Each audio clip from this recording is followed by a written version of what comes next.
Hello everyone and welcome again to Minimalist Gourmet, where today I'll be teaching you how to make churros. That's right, this delicious treat is surprisingly easy to make, so let's get started. To begin, we'll mix up our dry ingredients. This consists of 1 cup flour, 1/4 cup of white sugar, and 1/4 teaspoon of salt. Go ahead and put that in a bowl and mix it together. We're going to set this aside for later. And let's make up our cinnamon and sugar topping. This consists of 1/4 cup white sugar and 2 teaspoons of cinnamon that we're going to place right in there. Mix this together really well. And again, we're going to set this aside for later. We're going to dress our churros in this as soon as they come out of the oil. In a medium-sized saucepan over medium heat, we have 1 cup of water and we're going to place in 4 tablespoons, that's 1/2 stick butter. Heat this through until lightly simmering and the butter is completely melted. Once you've reached this stage, you can go and turn off the heat because we're going to add in our dry ingredients. Go ahead and pour your flour mixture directly on top of your water and butter mixture and begin to stir. Stir this mixture until your flour is completely hydrated and absorbed all the butter and water. Once you've reached this stage here, you want to continue mixing it as a dough for a good 2 or 3 minutes. Flatten out your dough and let it sit at room temperature for about 20 or 30 minutes to cool down before we go on to the next step. And it's about 20 minutes later. Our dough is still slightly warm, but not very hot. To this, we're going to add 1 teaspoon of vanilla, followed by 1 whole egg. Now we're going to mix this all together. I'll be using a spoon today to show you that it's possible. However, if you have electric beaters or an electric mixer, I highly recommend you use it, as this does take a little bit of arm strength. As you can see, I had to switch to a stronger spoon because this dough is pretty thick and sticky. You're going to want to mix this really well. Don't worry about overworking it. Your finished dough should look a little something like this. You'll need a large Ziploc bag and a cup. A nice tall cup. I like plastic. Something like this works well.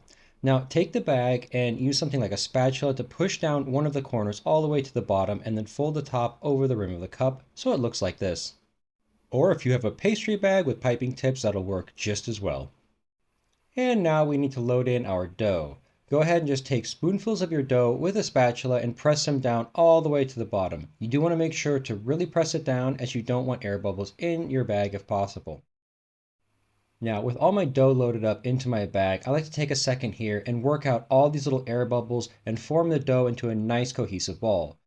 This will help your dough from breaking when you're piping it out into your oil to make nice solid churros. And we are going to go ahead and cut off the tip of our bag here so we can pipe out our dough.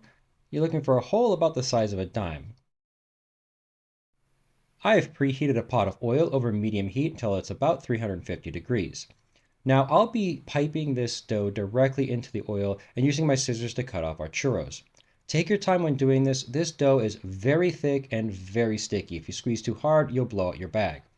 Go ahead and pipe out lengths of dough about that long, put the tip into the oil and cut it off. If you don't have scissors, a knife will work just as well.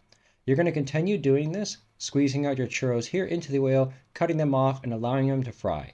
You'll be doing a few batches of this, obviously, because there's too much dough to do all in one fry. I usually fry about 4 or 5 churros at once, depending on the size of the pot, so that it's not overcrowded and everything fries up nicely. Fry your churros on this first side here until nice and golden brown. Flip them over and allow them to cook on the second side. These will take about 5 to 8 minutes to fry up depending on their size, but honestly I like to go by color. They should look golden brown and delicious, or something like this when they're nice and done. Pull them out of the hot oil and put them directly onto a paper towel so they can drain, but only for a second because you want to put them right into your cinnamon and sugar mixture, roll them around and really get that surface coated completely. Make sure to enjoy these while they're still warm. And guys, it really is just that easy to make these delicious churros at home tonight. I want to thank each and every one of you for watching. Thank you so much, and I hope to see you again here real soon on another episode of Minimalist Gourmet.